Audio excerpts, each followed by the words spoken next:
Well, this is a property of mine and it's in a very bad condition.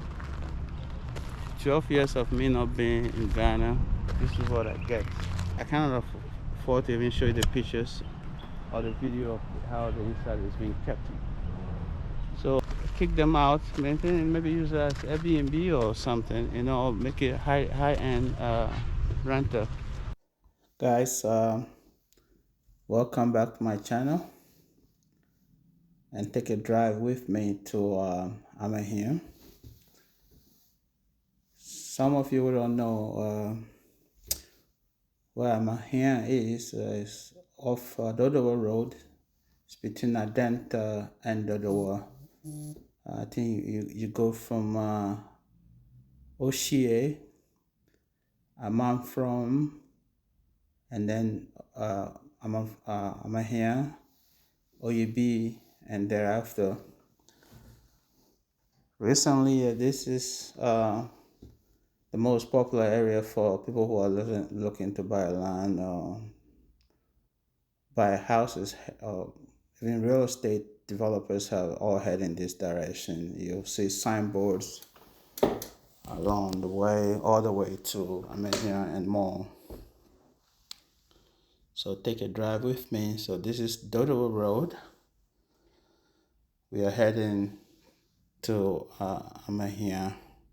That might not be the exact pronunciation, but that's the way I can get it. Anyway, so 26 years ago, thinking that's 1998, as a young man, I decided that I was going to start real estate business.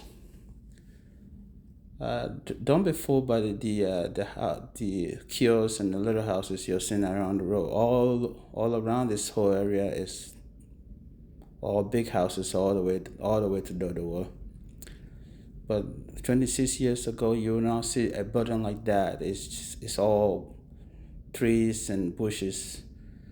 But I drove all the way with a friend of mine, and then we went all the way to Amihan and bought this land that I had a vision of starting real estate business.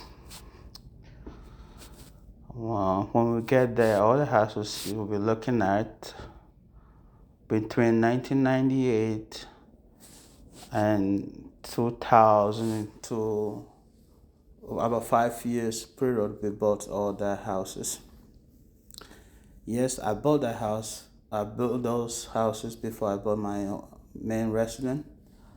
I was actually living with my brother in one room. It's two bedroom, but I have the other room. But I thought of getting an investment property before. Of course, I was single, so it was easy. I don't really have to think of about family at the time, so I didn't think of where I would sleep. Whenever I come to Ghana, I just go to sleep with my brother, and then I got these houses going until 2000 and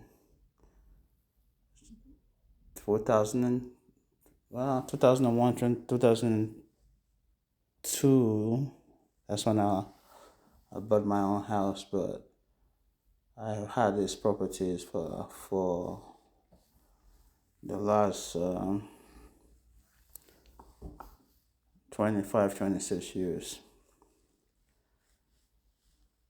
So you guys, I see you heard from the my story since I can't remember. It's been 13 years since I came back to Ghana, and I was very, very, very disappointed at the state of the properties.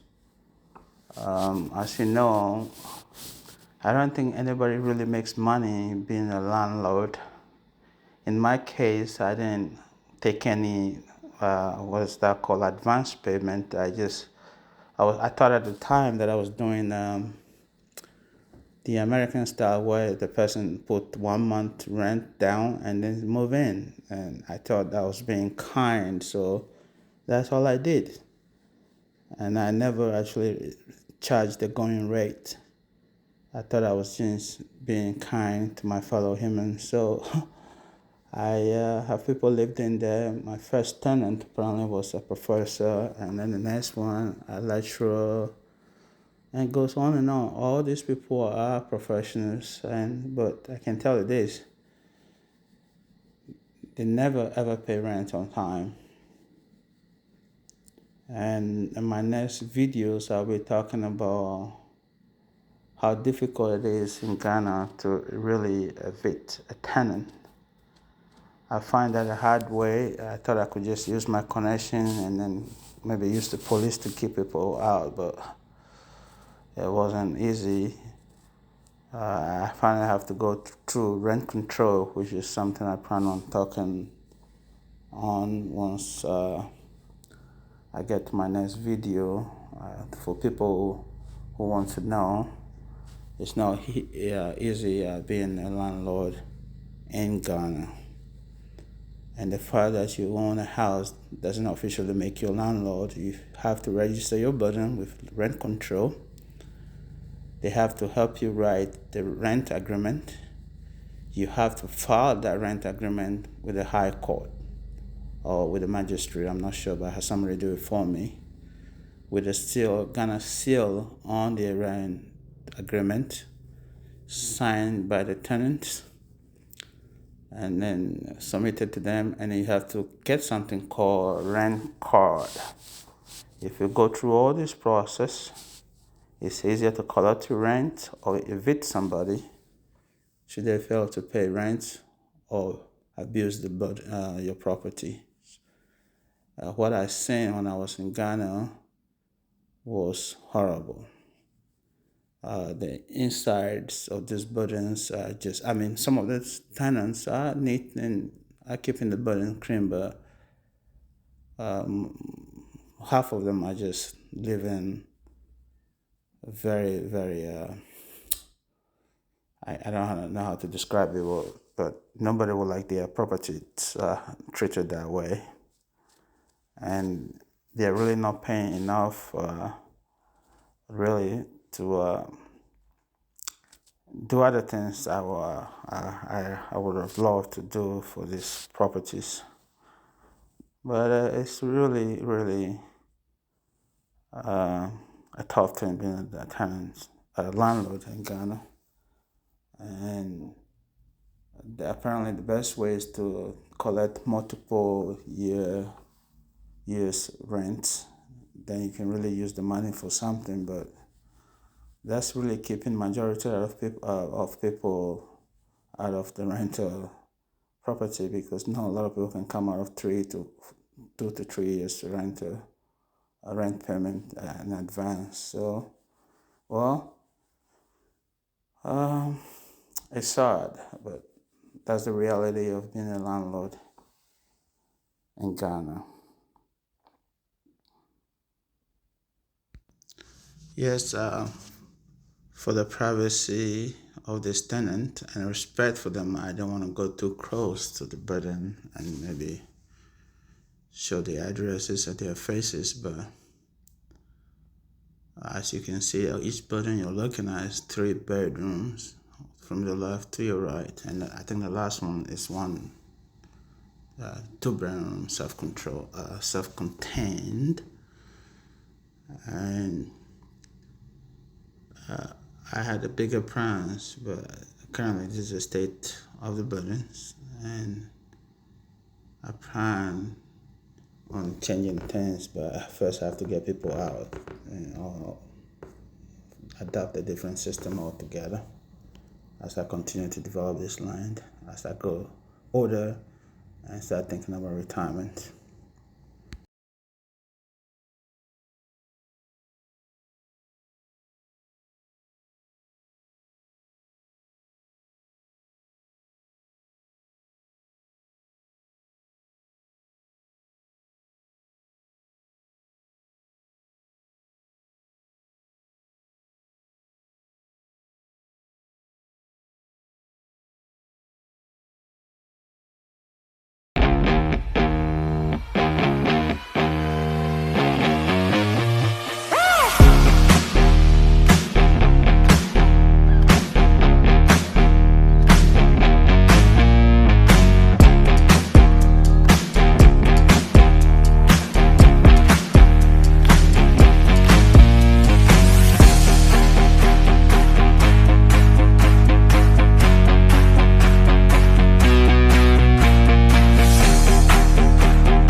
you should know. Hey you, I'm feeling it so. Hey you, now where do you go? Hey you should let it flow. I do think you can. Well, this is a property of mine and it's in a very bad condition. 12 years of me not being in Ghana, this is what I get. I'm practically giving this as a free, almost nothing. I have people paying 50 and they cannot even do the maintenance. I cannot afford to even show you the pictures or the video of how the inside is being kept. So kick them out, maintain, maybe use it as Airbnb or something, you know, make it high-end renter. I want that thing, seize it. I want it in the garage so they can come and ask me. So the middle of my land, this land is huge. It's about 12 plots, and part of it is being used as a football field for the neighborhood without my permission. My caretaker apparently allows it to prevent the land from growing, and totally unacceptable without my permission. And you can look at the neighborhood. It's been developed with the exception of my land because I can't keep putting money in something that I can't get back. So I guess my charity days have to end and I have to take over because this is not really helping. So that's part of my story, but you can be kind, especially when it comes to Africa. People just abuse your kindness.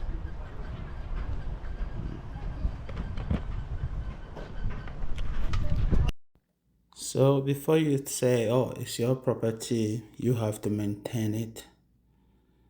Listen, I wrote this into their agreement that they're going to do this minor maintenance. That's why I charge next to nothing. I am ashamed to tell you how much I charge for 3 bedrooms. In fact, when I finally registered this thing with the rent control, they brought this thing up at least 5 more million, if not more.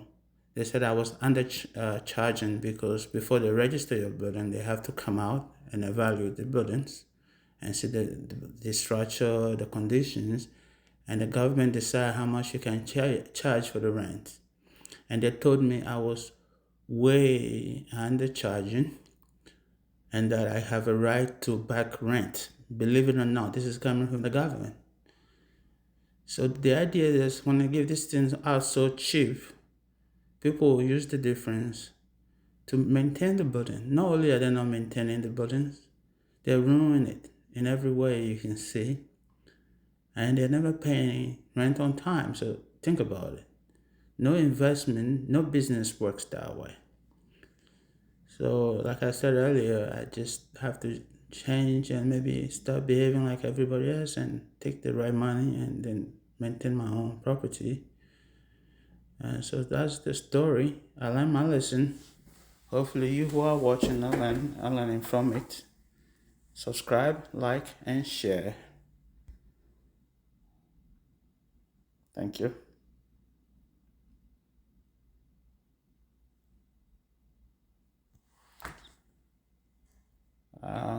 I'll be going more in detail about building registration with the land rent control and other things.